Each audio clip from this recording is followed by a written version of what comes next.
আজকে আমার হাজব্যান্ড বাজার থেকে নিয়ে এসেছিল পমফ্রেট মাছ। তো পমফ্রেট মাছের একটা সিম্পল রেসিপি করেছিলাম, কিন্তু খেতে খুবই টেস্টি হয়েছিল। তাই ভাবলাম চলো তোমাদের সাথে রেসিপিটা শেয়ার করি।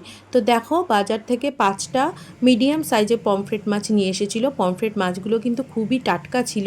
তো পমফ্রেট মাছগুলোকে ভালো করে পরিষ্কার করে ধুয়ে নুন হলুদ মাখিয়ে তেলের মধ্যে ভেজে নিলাম।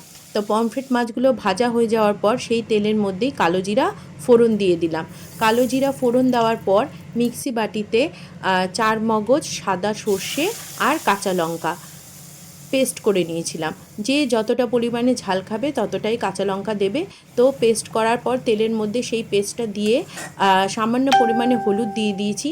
আর নুন কিন্তু আমি মিক্সি বাটিতে যখন সর্ষে পেস্ট করেছিলাম সেখানে কাঁচা লঙ্কা আর একটু নুনও দিয়ে দিয়েছিলাম। যে মাদের কাছে শুনেছি যে সর্ষে বাটার সময় একটু নুন আর লঙ্কা দিলে সর্ষের তিতো ভাবটা আর থাকে না।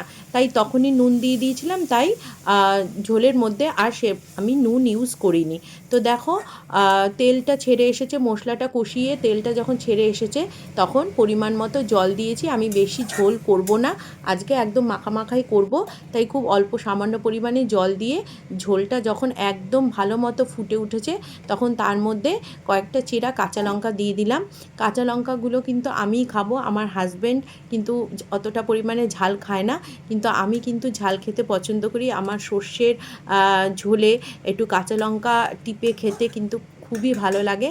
তাই পরিমাণ মতো কয়েকটা কাঁচা লঙ্কা দিয়ে দিলাম। তারপরে মাছগুলো দিয়ে একদম মাখা মাখা করে আমার সর্ষে পমফ্রেট একদম রেডি।